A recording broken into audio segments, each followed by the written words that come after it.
In 2017, I conducted a research at Želiezovce Penitentiary Institute. Now I'm going to recall the situation 6 years ago when we see the forms of learning, lifelong learning, adult learning. We will find three main directions: formal learning, non-formal learning, and informal learning.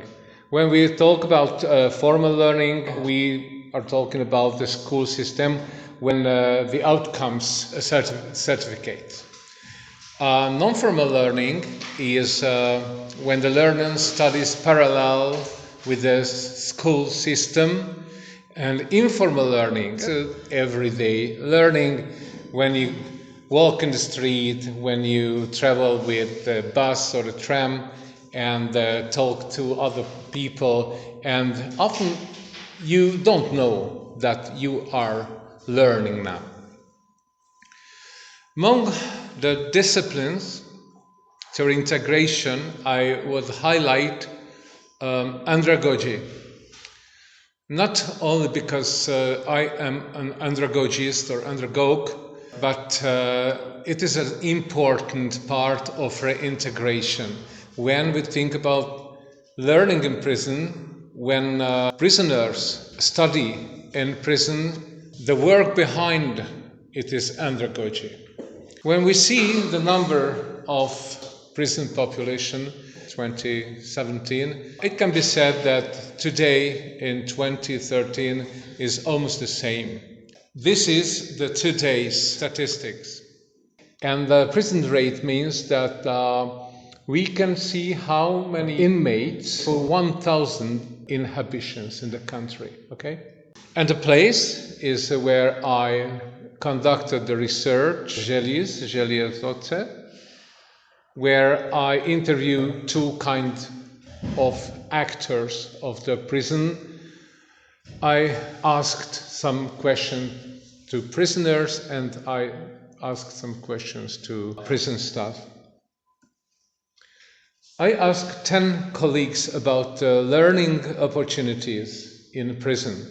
It came to light that there are IT courses, cook training, gardener education, teaching illiterates to read and write, and foreign language for smaller groups was achieved. They also said that the learning outcomes depend on the prisoners' learning motivation.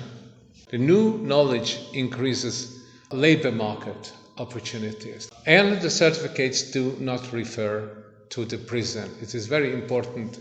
You have a paper and nobody will know that you had been incarcerated.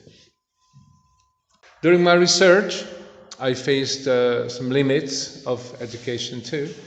There are several professions that cannot be taught within the institute. There are only two examples, the welder and the electrician. Maybe it could be taught outside the institution, penitentiary.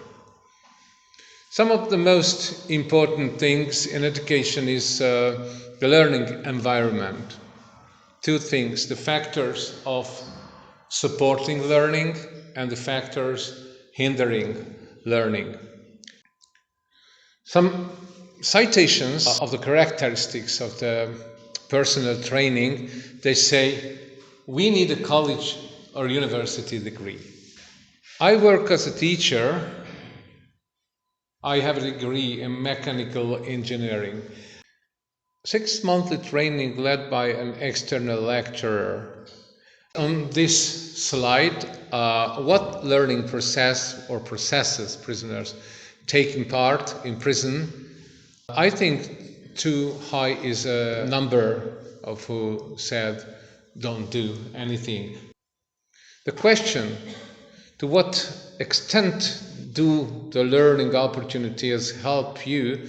They answered mostly moderately or nothing. To the question, which of the following opportunities do you use to study in prison? I can see that prisoners read the library. It can be seen that the key to effective learning in prison is the broadening learning opportunities, motivating the prisoners in learning, and bringing learning closer to the individuals. That was my short presentation. Thank you very much.